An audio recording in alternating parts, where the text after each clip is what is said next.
आदाब, good afternoon. चलती रहेगी जिंदगी में आपका इस्तकबाल करते हैं। मैं हूं आपके साथ सना बारिस। नाज़रीन, चलती रहेगी जिंदगी में जिंदगी के चलते हुए कई ऐसी बीमारियां आपको घेर लेती हैं जिनसे आप परेशान होते हैं। इसीलिए ये शो बनाया गया है, और ये शो इसलिए बनाया गया है ताकि आप परेशान ना हो, घर बैठे आपको मशवरे मिल जाए, एटलीस्ट राह तो आपको दिखाई जा सके। इसके अलावा मुल्क के मुख्तलिफ गोशों में कुछ ऐसे लोग भी होते हैं जिन्होंने कारहाय नुमाया अंजाम देते हैं।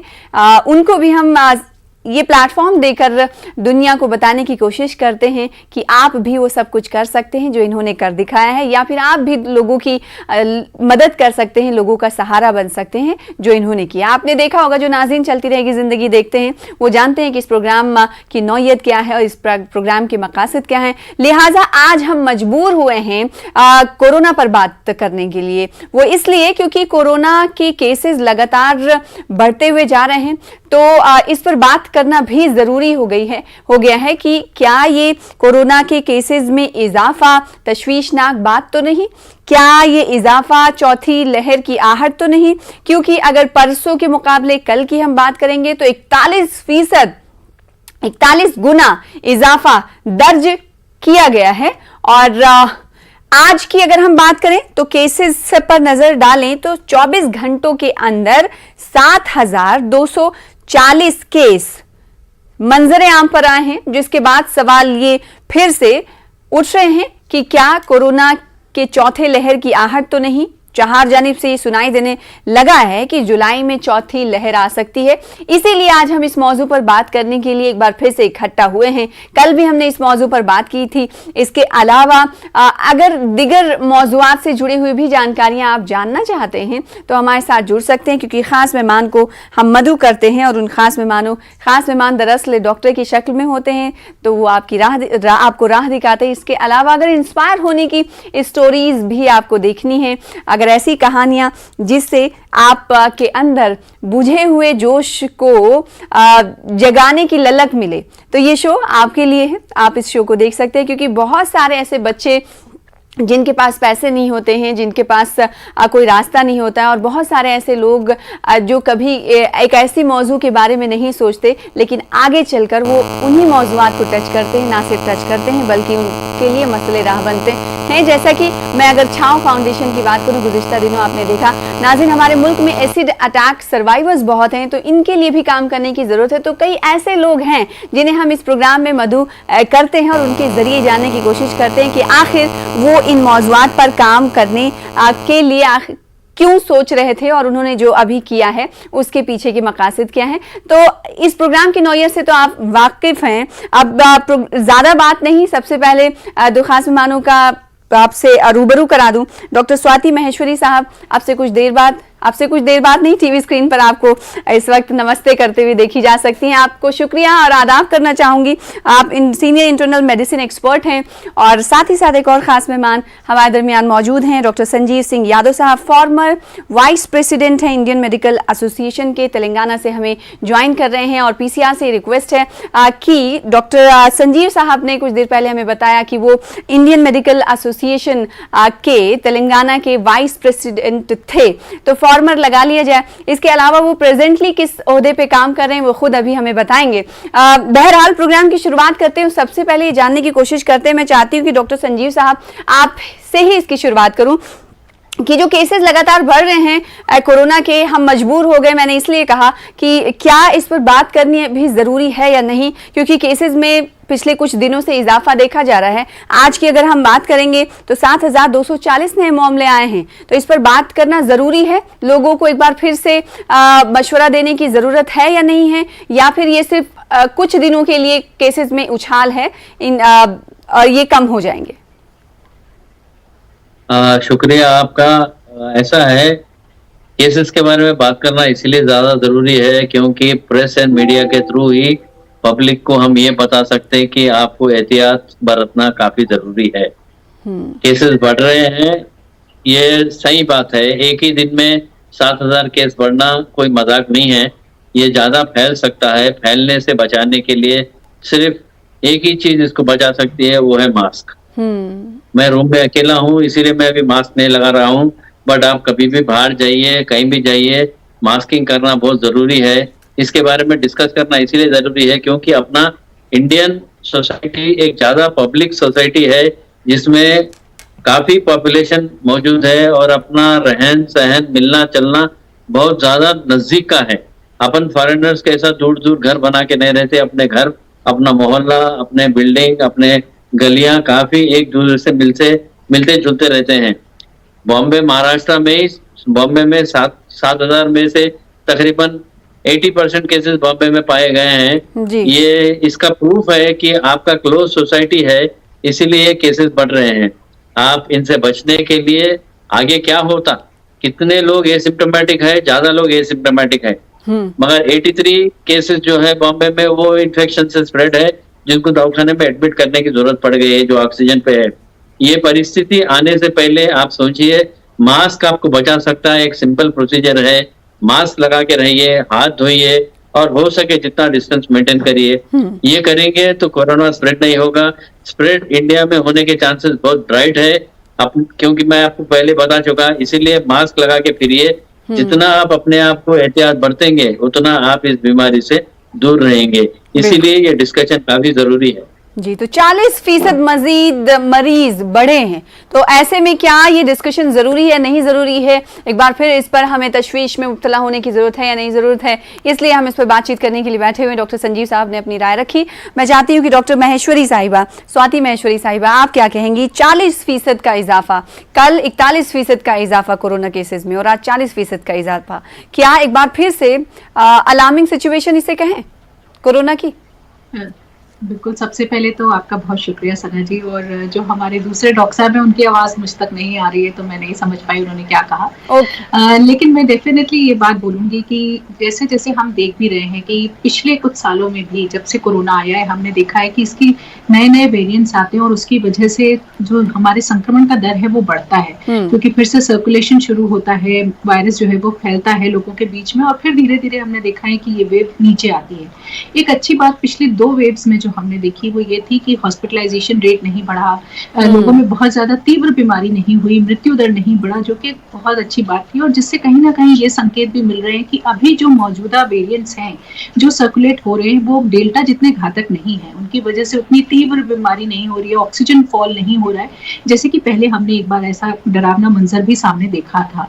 तो ये एक अच्छी बात जरूर सामने है। लेकिन जिस तरह से अब आप देख रहे हैं कि लोगों में मूवमेंट बढ़ा है, लोग अभी अगर अभी आप बात करें तो चाहे ट्रेन की बात करें, रेलवे टिकट्स की बात करें, कहीं भी बुकिंग लोगों को नहीं मिल रही है। और ये साफ तौर से झलका रहा है कि बहुत ज्यादा मूवमेंट लोगों का इस वक्त हो रहा है, चाहे छुट्टियां मनाने के लिए या काम के लिए या किसी फंक्शन के लिए, जिस भी चीज के लिए लोग ट्रैवल कर रहे हैं। तो ये जो ट्रैवलिंग इतनी ज्यादा बढ़ी है, लोगों के मन में भी एक जो खौफ था कोरोना वायरस को लेकर के, वो भी समय के साथ धीरे धीरे कम हुआ है। और इसकी वजह से हम देख रहे हैं कि मास्क नहीं लगा रहे हैं लोग, सामाजिक दूरी का ध्यान नहीं रख रहे हैं, तो इन चीजों को थोड़ा सा नजरअंदाज किया जा रहा है। और जब ऐसा होता है तब हम देखते हैं कि संक्रमण बढ़ने की संभावनाएं बढ़ जाती है और वही अभी हम फिलहाल देख भी रहे हैं कि संक्रमण बढ़ रहा है। एक अच्छी बात यह है कि काफी ज्यादा लोगों ने वैक्सीन लगवा ली है, बूस्टर डोज भी अब सरकार ने 18 साल से ऊपर सभी लोगों को स्वीकृति दे दी है, तो उसका हमें फायदा जरूर उठाना चाहिए। जिन लोगों ने भी सेकेंड डोज अभी तक नहीं लगाई या बूस्टर डोज नहीं लिया, उन लोगों को जरूर ये आगे आकर के ले लेना चाहिए, ताकि इम्यूनिटी लेवल जो है मैं आगे भी आपसे बात करूंगी। कुछ तकनीकी खराबी भी है, आपके साथ इको भी आ रही है, तो उसे दुरुस्त कर लें। तब तक डॉक्टर संजीव साहब का रुख कर लेते हैं। डॉक्टर संजीव जी, मई पर अगर नजर डालें और जून से उसका मुआजना करें, कंपैरिजन करें, तो जून 1 से लेकर आज तक, आज 8 जून है, 9 जून है, माफ कीजिएगा, इस एक हफ्ते से ज्यादा दिनों में ये केसेस ज्यादा बढ़े हैं। तो क्या ये माना जाए कि जून के शुरुआती दिनों में जब ये हालत है तो जून के आखिरी हफ्ते में केसेस कई गुना भी बढ़ सकते हैं? गया नहीं है। एक बात अपने को अच्छी तरह से याद रखना चाहिए कि कोविड के केसेस अभी खत्म नहीं हुए, कोविड पूरी दुनिया से अभी गया नहीं है। ये केसेस में इजाफा होना, कम होना, ज्यादा होना, बढ़ना, ये चलते रहेगा। अभी तकरीबन और 1 साल 1.5 साल तक अपने को इसके पीछे लगना पड़ेगा। बढ़ने का रीजन ये भी हो सकता कि ऐसा है, एयर कंडीशन का इस्तेमाल ज्यादा है, क्लोज स्पेसेस में रह रहे, इसीलिए DGCA ने आज क्लियर कट बता दिया कि आप एयरपोर्ट जो बेसिकली एक क्लोज्ड एयर कंडीशन एरिया है, जी। जैसे आप मॉल्स को जाएंगे या सिनेमा टाइप्स को जाएंगे तो आपको मास्किंग कंपलसरी है। बिल्कुल। इसमें internal circulation of the air ज्यादा रहता है, जिसकी वजह से आपको मास्क लगा के चलने में फायदा रहेगा। ये केसेस बढ़ना कम होना होगा कोविड जाने के लिए मेरे ख्याल से अभी और एक 4-5 जैसा साल कि लगेंगे। डॉक्टर संजीव साहब आपने कहा मास्क पहनने से इनकार वाली बात आप कह रहे थे, डीजीसीए की तरफ से जो कहा गया कि अगर मास्क कोई यात्री नहीं पहनता, मुसाफिर नहीं पहनता तो उसे प्लेन से उतार दिया जाए। तो क्या ऐसे ही सख्ती उन रियासतों को बरतनी चाहिए जहां पर इस वक्त केसेस ज्यादा देखे जा रहे हैं, जैसा कि दिल्ली और महाराष्ट्र और केरला, या फिर सभी के लिए होना चाहिए सख्त निर्देश? ये करना ये गवर्नमेंट की मजबूरी है। देखिए एक बात समझिए, गवर्नमेंट की मजबूरी है। जितना परेशान अपन पिछले 2 साल में हुए थे कोविड बढ़ने के वजह से, जिसके वजह से मैन वर्किंग आवर्स चले गए थे, लोगों को खाने पीने के लिए तकलीफ हो रही थी, फ्री में राशन बांटना पड़ रहा था, लोगों को घर में बैठना पड़ रहा था, इकोनॉमिक कंडीशन गिर गया था। ये सब चीज के एहतियात के लिए ही आपको मास्क पहनने के लिए बोल रहे हैं। आप मास्क पहन के कोविड को जितना कम करेंगे उतनी तकलीफ कम होगी। डीजीसीए का कहने का मतलब यही था कि आपके अच्छे के लिए कर रही है। आप मास्क पहन के रहिए एयरपोर्ट में, आपको एसी का दिक्कत नहीं है, आपको सांस लेने में तकलीफ नहीं होती वहां पर, तो मास्किंग काफी कंपलसरी है। ऐसे स्ट्रिक्ट। संजीव साहब आपकी आवाज हम तक नहीं पहुंच पा रही है, हम आपसे दोबारा जुड़ने की कोशिश करेंगे। शायद आप जुड़ गए, एक बार फिर से बात अपनी मुकम्मल कर लें संजय साहब। ये मास्किंग इसीलिए कंपलसरी है क्योंकि आप डिजीज को स्प्रेड करने से रोक रहे हैं। रोकना आपका पर्सनल इशू भी है, रोकना आपके दोस्तों के लिए और फैमिली के लिए भी अच्छा है, रोकना आपके देश के लिए भी अच्छा है। जितना आप मास्किंग करेंगे उतना ज्यादा आप ये डिजीज को स्प्रेड होने से रोकेंगे, और जितने ज्यादा म्यूटेशन होंगे उतना ये कोविड का जो गर्मी है वो उतर जाएगी। जितनी गर्मी कम होगी उतना ज्यादा आदमी को इसके ऊपर इफेक्ट होना कम होगा, उतना कम ऑक्सीजन का इस्तेमाल करना पड़ेगा, उतना कम हॉस्पिटल में एडमिट होना पड़ेगा। सो ये जो भी स्टेप्स ले रहे हैं वो अपने लिए है, ये सोच के अगर आप काम करना शुरू करेंगे। जाहिर सी बात है, इस बात से सभी वाकिफ हैं, लेकिन वाकिफ होने के बावजूद भी इस पर अमल नहीं करते हैं। ये बहुत बड़ी बात है और एक हैरान कुन भी बात है, साथ ही ऐसे आप चौंकाने वाली भी बात कह सकते हैं, अफसोसनाक पहलू भी इसे कह सकते हैं कि इंसान को, लोगों को मालूम भी है लेकिन उसके बावजूद भी वो इस पर अमल पैरा नहीं होते हैं। नाज़रीन, जैसा कि इस शो पर आज कोरोना पर हम बातचीत करने के लिए मजबूर हुए, दरअसल इसलिए क्योंकि पिछले एक हफ्ते का अगर हम डेटा दें, स्वाति साहिबा मैं आपके पास आऊंगी, मैं चाहती हूँ कि नाज़रीन को डे वाइज 1 जून से 9 जून तक के बीच का जो डेटा है कोरोना केसेस का वो कितना बढ़ा उस पर नजर डाल लिया जाए। 1 जून को 2745 केसेस मंजरे आम पर आए थे कोरोना के, वहीं 2 जून को 3712 और 3 जून को 4041, 4 जून को 3962, 5 जून को 4270 केसेस सामने आए कोरोना के, वहीं 6 जून को 4518 और 7 जून को 3741 और 8 जून को 5000 से ज्यादा केसेस आए सामने, जो अब तक के आंकड़े को तोड़ते हुए नजर आए। और 9 जून की सुबह हुई आज के दिन तो देखा यह गया कि 7000 से ज्यादा केसेस दर्ज हुए। तो इसका मतलब यह है कि आने वाले दिनों में हो सकता है ये केसेस मजीद बढ़ें, तो मजीद केसेस बढ़ें और इसकी एहतियात भी लोगों को मालूम है, लेकिन उन्हें जगाने की जरूरत है एक बार फिर से। शायद स्वाति साहिबा क्या कहेंगे? बिल्कुल सना, आपने सही कहा, और जिस तरह से आपने आंकड़े भी पेश किए हैं उससे साफ तौर से दिख रहा है कि संक्रमण बढ़ रहा है। और इसीलिए वक्त भी है जब हमें सतर्क हो जाना चाहिए, हमें समझ जाना चाहिए कि जब भी संक्रमण इस तरह से अपने पैर पसारने लगता है तो वो वक्त है जब हम और ज्यादा कॉशियस होकर के आगे बढ़ें। हमारी जो भी गतिविधियां हैं उनके प्रति हम सजग रहें कि हम किस तरह के एक्टिविटीज कर रहे हैं, क्या उससे संक्रमण और तो नहीं बढ़ेगा। तो इन सब चीजों को लगातार हमें ध्यान रखने की जरूरत होगी, क्योंकि ये तो जरूर दिख रहा है कि बहुत बड़ी वेव आने की अंदेशा नहीं लगता है, क्योंकि जिस तरह से अभी जो वेरिएंट्स हैं वो उतने ज्यादा घातक नहीं दिख रहे हैं। साथ ही वैक्सीनेशन का दर भी भारत में बहुत अच्छा है, लेकिन ये है कि जो हमारे हॉटस्पॉट्स बनते हैं जहां संक्रमण ज्यादा होता है वहीं से संक्रमण दूसरे एरियाज में भी जाता है। तो अगर हम वहीं पर इसको कंटेन कर पाए, जो कि लोगों के एक सहयोग की जरूरत होगी, साथ ही सरकार को भी इन सभी जगहों पर टेस्टिंग और स्क्रीनिंग वगैरह सब बढ़ाने की जरूरत होगी, ताकि हम इन कंटेनमेंट जोन्स को जल्द से जल्द उतने ही दायरे में सीमित कर पाए और ये और आगे ना बढ़े।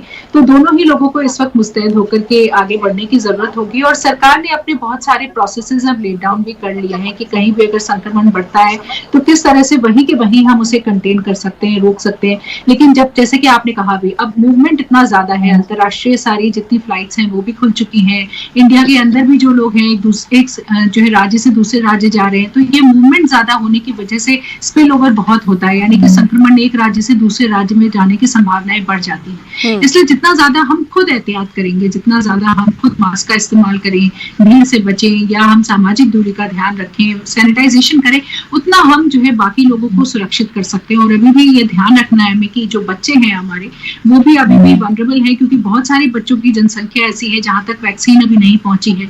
वहीं जो वनरेबल ग्रुप होता है, बेशक हमने उनको बूस्टर डोज लगा लिया है, वैक्सीन लगा ली है, लेकिन क्योंकि उनका इम्यूनिटी सिस्टम पहले से ही इतना वीक होता है, तो वैक्सीन से भी उनको वो रिस्पॉन्स नहीं मिलता है जो कि एक आम व्यक्ति को मिलेगा जो कि स्वस्थ है।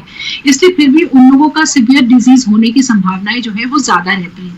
इसलिए जो ये वनरेबल ग्रुप है हमारा, जिनको पहले से बीमारियां हैं, जो बड़े बुजुर्ग हैं, जो बच्चों का वर्ग है, इसको हमें ज्यादा सुरक्षित करने की जरूरत है। और वो तभी होगा जब हम इस कोविड अप्रोप्रिएट बिहेवियर का ध्यान रखेंगे और इन लोगों को भी ज्यादा क्राउडेड स्पेसेस में नहीं लेकर के जाएंगे। तो ये प्रयास हमें लगातार करते रहना चाहिए और सरकार का हमें जो हमारा टीकाकरण अभियान है उसमें साथ देना चाहिए। तो जिसने भी अभी तक बूस्टर डोज नहीं लगवाई या सेकेंड डोज लगवाने से कतरा रहे हैं, वो लोग भी अगर लगवा लें तो उनके लिए बहुत अच्छा होगा, क्योंकि उससे जो चेन ऑफ ट्रांसमिशन है वो टूट जाता है और संक्रमण और आगे बढ़ने की संभावनाएं जो है वो रुक जाती है। बिल्कुल। तो ये प्रयास इस आंकड़े पर भी नजर रखने की जरूरत है कि अब तक कितनी वैक्सीनेशन हो गई है। वैक्सीनेशन का आंकड़ा ये बताता है कि 194 करोड़ से ज्यादा वैक्सीन लगाए जा चुके हैं। जिन लोगों ने वैक्सीन अभी तक नहीं लगाई है वो लगवाएं जरूर और साथ ही साथ एहतियात बरतें, क्योंकि इसलिए एहतियात बरतने की बात पर इसलिए जोर दिया जा रहा है और मैं दे रही हूं क्योंकि 98 दिनों के बाद, यानी 3 महीने से जायद के अरसे के बाद 7000 से ज्यादा केसेस आ रहे हैं। तो क्या वही तमाम चीजें आपको करने की जरूरत है या नहीं करने की जरूरत है जैसे आप पहले कर रहे थे? अगर आप वैसे एप्रोप्रिएट बिहेवियर्स, SOPs को फॉलो नहीं करेंगे तो हो सकता है और इजाफा हो जाए। इसीलिए 2 खास डॉक्टर्स हमारे साथ मौजूद है। डॉक्टर संजीव साहब, मास्क के अलावा अभी मौजूदा हालात को देखते हुए क्या वो तमाम SOPs को फॉलो किया जाए जो पहले एडवाइजरी जारी की जाती रही थी, फिर उसके बाद 3 महीने तक हमने देखा कि आराम था, लेकिन अब फिर से केसेस बढ़ रहे हैं। इसकी वजह आप क्या मानते हैं? क्या लोगों का मूवमेंट ज्यादा हो गया है और जो केसेस बढ़ रही है ओमिक्रॉन के ही हैं या नया वेरिएंट है कोई? ओमिक्रॉन, BA.4, BA.5 ये 3 वेरिएंट्स प्रेजेंटली मौजूद है इंडिया में, जिसमें BA.4 के 2 केसेस तेलंगाना में पाए गए हैं और BA.5 के 5 केसेस पाए गए हैं। ये तेलंगाना में न्यू वेरिएंट्स का न्यू नवे तरीके से अपने को पता चल रहा है जी। बात दरअसल ये है, फैलने के लिए जैसा मैडम ने बताया, फैलने के लिए ट्रैवल जरूरी है। आप ट्रैवल कम करिए, आपको जहाँ जरूरी है, जहाँ पे कोविड के केसेस कम है या आपको ट्रैवल करना बहुत जरूरी है तो मास्क लगा के एहतियात करते हुए करिए। ये सब चीज करने की वजह से ये जो स्प्रेड है उसको आप कहीं ना कहीं रोक सकते। जो डेबिलिटेड पेशेंट है, जिनको कैंसर है, डायबिटीज, हाइपरटेंशन कंट्रोल में नहीं है, लंग कंडीशन का प्रॉब्लम है, ये पेशेंट जितना घर पे रह के काम कर सकते हैं उसका उनके लिए बहुत अच्छा है। अभी ट्रैफिक इतना बढ़ गया है कि ट्रैफिक में ट्रैवल करना एक दिक्कत की बात तो हो रही है, साथ में ये जो वायलेशन हो रहा है मास्क नहीं लगाने का, अपने जहन से चले गया कि वो कोरोना चले गया इंडिया से। ऐसी बात नहीं है, कोरोना अभी मौजूद है। कोरोना जाने के लिए कितने और साल लगेंगे ये भी कोई साइंटिस्ट अभी नहीं बता सकता। लेकिन डॉक्टर, आम धारणा डॉक्टर संजीव साहब ये है कि इतनी गर्मी की शिद्दत से लोग परेशान हैं, हाहाकार मची हुई है और पसीने से तरबतर लोग बाहर अगर निकलते हैं, ऊपर से मास्क, तो सांस फूलती है उनकी। तो ये भी एक प्रॉब्लम है, परेशानी है जिससे लोग बचते हैं। बात आपकी सही है, गर्मी है, बट ज्यादा गर्मी से दूसरे प्रॉब्लम भी हो रहे, डिहाइड्रेशन हो रहे, आपके बॉडी में फ्लूइड कम हो जा रहा, फिर आपको एडमिट होना पड़ रहा, आपको ट्रीटमेंट लेना पड़ रहा। तो जब जरूरी है वो टाइम पे आप बाहर निकलिए। ज्यादा जरूरी है, आप शॉपिंग करने के लिए दोपहर के वक्त जाओगे, वो उतना इंपॉर्टेंट फैक्ट नहीं है। आप सुबह जा सकते हैं, शाम में जा सकते हैं, जब गर्मी कम है। मास्क लगाने से गर्म एयर आता, गर्मी और ठंडी की वजह से कोरोना कम नहीं होता, पहले ये बोलते थे कि गर्मी आएगा तो कोरोना चले जाएगा, वैसी बात नहीं। अभी तो प्रूव हो गया कि इर्रेस्पेक्टिव ऑफ टेम्परेचर आपको कोरोना फैलना सिर्फ इंसानों की वजह से फैल रहा है। सो इंसानी मूवमेंट जितना कम करेंगे आपका फैलना कम होगा। आपको जाना जरूरी है तो मास्क लगाइए। कभी कभी इंटरमीडिएट जगह पे जहाँ पे आपको पब्लिक कम है वहाँ आप मास्क निकाल के सांस लेके वापस पहन के भी फिर सकते। तो इसलिए ये सब एहतियात अगर आप नहीं करोगे तो फैलना तो जायज है। ये जो रिकमेंडेशंस पहले दिए गए हैं वो रिकमेंडेशंस अभी भी फॉलो करना जरूरी है। अभी तो आपके पास डेली प्रूफ आ रहा है, बीच में तो आप टेस्टिंग भी करना बंद कर दिए। आप वैक्सीनेशन की बात कर रहे थे, सेकेंड डोज के बाद बूस्टर डोज तकरीबन 70% इंडिविजुअल नहीं लिए अभी तक। क्यों नहीं ले रहे? क्यों ये इनके दिमाग में आ गया कि अभी हमको कुछ होने वाला नहीं है? बूस्टर डोज लेना काफी जरूरी है। मेरे ख्याल से हर साल में एक बार लेना काफी जरूरी है। बूस्टर डोज लेने के लिए पब्लिक अपने आप से आगे बढ़ के बूस्टर डोज लीजिए। आपको आप छोटे बच्चे नहीं है, आपको कोई बोलना जरूरी नहीं है। सही बात है, आप सही कह रहे हैं। एक मौका ऐसा आता है कि कितना कोई समझाए। 70% लोगों ने अभी बूस्टर डोज नहीं ली, जैसा कि संजीव साहब ने कहा अभी। स्वाति जी, कैसे लोगों को समझाया जाए? क्योंकि जाहिर सी बात है पढ़े लिखे लोग भी हैं, जो कम पढ़े लिखे लोग भी हैं, उनको बताने के लिए समझाने के लिए बहुत सारी गाइडलाइंस भी हैं, लेकिन फिर वही बात कि बात नहीं मानते। ये एक बहुत बड़ी समस्या है और कई बार आपने भी इतनी पहल करी है चैनल्स के प्रोग्राम्स के थ्रू। हम एज डॉक्टर्स भी मैडम पढ़े लिखे लोग हैं, ज्यादा लोग दूसरा डोज नहीं लिए, अनपढ़ लोग वैक्सीन लेना कितना जरूरी है, लेकिन फिर भी लोग नहीं समझते। लेकिन एक बहुत जरूरी बात जो समझने की है वो ये है यहाँ पर कि जो लॉन्ग कोविड होता है, यानी कि जो कोरोना से ठीक होने के बाद की समस्याएं हैं, वो बीमारी की तीव्रता पर डिपेंडेंट नहीं है। यानी कि जिन लोगों को मामूली बुखार होगा, मामूली खांसी जुकाम भी हो रहा है कोरोना की वजह से, उनमें भी ये समस्याएं आगे चलकर हम देख रहे हैं। तो ऐसा नहीं है कि जो व्यक्ति हॉस्पिटलाइज हुआ या आईसीयू तक पहुंचा उसी के अंदर लॉन्ग कोविड होगा। ये एक आम साधारण व्यक्ति को जिसको घर पर रह करके जो कोरोना से ठीक हो रहे हैं, उनमें भी हम ये समस्या देख रहे हैं। तो इसलिए हमें इस बीमारी को हल्के में नहीं लेना चाहिए। ये नहीं सोचना चाहिए, जो कि एक धारणा बनती जा रही है कि अगर हल्का फुल्का बुखार ही तो होगा, 3-4 दिन के लिए दवाई तो लेनी होगी, घर पर रहकर ठीक हो जाएंगे। ये बात सही है, लेकिन उसके बाद की जो लक्षण है, उसके बाद की जो समस्याएं हैं, वो किसी भी व्यक्ति को हो सकती है। और हम देख भी रहे हैं, हमारे बहुत सारे पेशेंट्स ऐसे हैं जो अभी तक ये कंप्लेन कर रहे हैं कि बहुत फटीग रहता है, साल भर से फटीग है, ठीक नहीं हो रहा, ब्रेन फॉग है, जोड़ों में दर्द शुरू हो गया है, किसी के बाल झड़ रहे हैं, तरह तरह की समस्याएं सामने आ रही।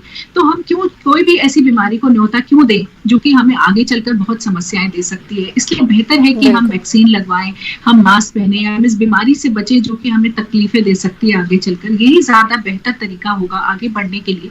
तो ये अगर हम प्रयास करें तो ज्यादा अच्छा है, इसकी बजाय कि ये सोचे कोई बात नहीं, होने देते हैं बीमारी, देखा जाएगा, हो जाएंगे तो ठीक हो जाएंगे। ये अच्छी अप्रोच नहीं है। ये ठीक कोरोना तो है ही, मौसमी बीमारियां भी हैं, तो ये डबल चैलेंज है लोगों के सामने। स्वाति साहिबा, से कैसे बचा जाए? बिल्कुल बिल्कुल, आपने सही कहा। देखिए, अब डेंगू का सीजन आने वाला है, मच्छरों से होने वाली बीमारियां बढ़ती हैं, साथ ही अभी गर्मी की वजह से भी लोग तरह तरह के हीट स्ट्रोक और हीट क्रैम्प्स, इन सब चीज़ों से जूझ रहे हैं।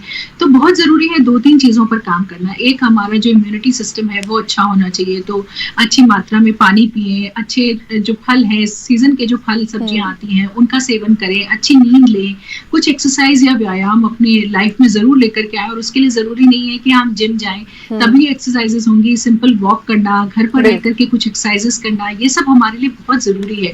और अच्छे पॉजिटिव थॉट्स हमारे लिए रखना बहुत जरूरी है। तो अगर पॉजिटिव लोगों के भी साथ लाइफस्टाइल चेंज करें, बिल्कुल ये भी बहुत ज्यादा इम्पोर्टेंट है। जितना ज्यादा आप ऐसे लोगों के साथ बैठेंगे, उतना आपकी भी जो फीलिंग्स हैं वो अच्छी होंगी और अच्छी तरंगे आपके शरीर में जो है फिर दौड़ती हैं। तो आपने बिल्कुल सही कहा, जितना ज्यादा एनवायरनमेंट एक अच्छी सेहतमंद जिंदगी के लिए कितना अहमियत का हामिल है, कितना इम्पोर्टेंट है। संजीव साहब, बतौर डॉक्टर आप क्या कहेंगे? अभी स्वाति साहिबा ने तो अपनी राय रखी, आप क्या कहेंगे? एनवायरनमेंट अच्छा साफ सुथरा रहे, सांस लेने के लिए हवा अच्छी मिले, इससे बढ़ के इंसान के लिए और कुछ नहीं चाहिए। खाना पीना ये सब सेकेंडरी चीज है। जब लास्ट टाइम कोविड आया था, तकरीबन 2 महीने तक घर के अंदर बैठे थे अपन, अपना पार्टिकुलेट मैटर पर मिली सेकेंड इतना कम हो गया था कि आपको अच्छी सांस लेने के लिए बहुत अच्छी तरीके से एक मौका मिला था। फिर से आप बाहर निकल के अपने गाड़ियां चला के, एक गाड़ी में एक ही इंसान जा रहा है, रास्ता वही है, जाना एक ही जगह है जहाँ 4 लोग जा सकते, आप पूलिंग नहीं करेंगे तो अपने एनवायरनमेंट का कोई ज्यादा फर्क पड़ेगा। मगर आजकल थोड़ा एनवायरनमेंट पे ध्यान दे रहे हैं। किसी ना किसी कारण एनवायरनमेंट में डेथ था पिछली बार, तकरीबन नहीं तो नहीं एक 10 लाख झाड़ तो लगे होंगे इंडिया में मेरे ख्याल से। लोग अपने आप ही आगे बढ़ के लगा रहे हैं। इनका गवर्नमेंट्स का भी ये एक निशाना रहना चाहिए कि तकरीबन ज्यादा झाड़ जहां हो सके, जहां पे जगह मिले वहां पे झाड़ लगाने की कोशिश करे, ताकि अपना एयर एटमॉस्फेयर और पोल्यूटेड एटमॉस्फेयर कम हो। एटमॉस्फेयर अच्छा रहने की वजह से काफी अच्छी चीज होती है। अपनी सबसे बड़ी दिक्कत यह है कि अपने को जो फर्टिलाइजर फूड मिल रहा है, इस चीज की वजह से ऑटोमेटिकली अपना हेल्थ खराब हो रहा। अभी नवे नवे चीज देखने को मिल रहे। मंकी पॉक्स एक आ गया है जो इंडिया में अभी तक आया नहीं। अभी मैं थोड़ी देर पहले एक आर्टिकल पढ़ रहा था जिसमें नोवा वायरस के बारे में डिस्कस हुआ। ये बच्चों में काफी है, केरला में स्टार्ट हो गया है नोवा वायरस, जिनमें वॉमिटिंग, डायरिया, गैस्ट्रोइंटेस्टाइनल सिम्टम्स ज्यादा बढ़ के आ रहे हैं। उसके लिए भी सिंपल एक ही तरीका है, आप हैंड वॉश करिए, अपना मास्क लगा के रखिए। वहां भी ट्रीटमेंट यही है, वहां भी इलाज यही है, वहां भी कम करने का तरीका यही है।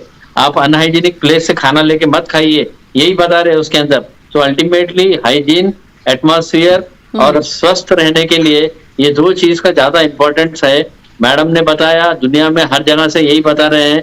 अभी पब्लिक हैदराबाद छोड़ के, गाँव छोड़ के हर दूसरे दिन आप पहुंच रहे हैं कहीं गाँव रिसोर्ट की जगह रहने के लिए। तो ये सब चीज कम करिए, ज्यादा फिरना कम करिए। अभी वर्ल्ड खुल गया, मगर इसका मतलब ये नहीं है कि इन तमाम बातों पर अगर आप अमल करते हैं तो आप कितनी बीमारियों से, कितनी परेशानियों से दूर रह सकते हैं। ये आपकी बैलेंस्ड लाइफ रखेगी और आपका लाइफस्टाइल जो है बेहतर रखेगी। ये तमाम बातें इस हर तरह से, अगर किसी को प्रॉब्लम होती है, एक्सरसाइज करता है बैकबोन या बोन से जुड़ी हुई, तो ये तमाम चीजें अगर लाइफस्टाइल का हिस्सा बना लेंगे तो आप हर बीमारियों से दूर रहेंगे। बहुत शुक्रिया आप दोनों खास मेहमानों को हमारे साथ जुड़ने के लिए, अपना अपना मौक़िफ़ रखने के लिए, राय रखने के लिए। फिलहाल इसी के साथ मुझे दीजिए इजाज़त। देखते रहिए न्यूज़ 18 उर्दू। आदाब।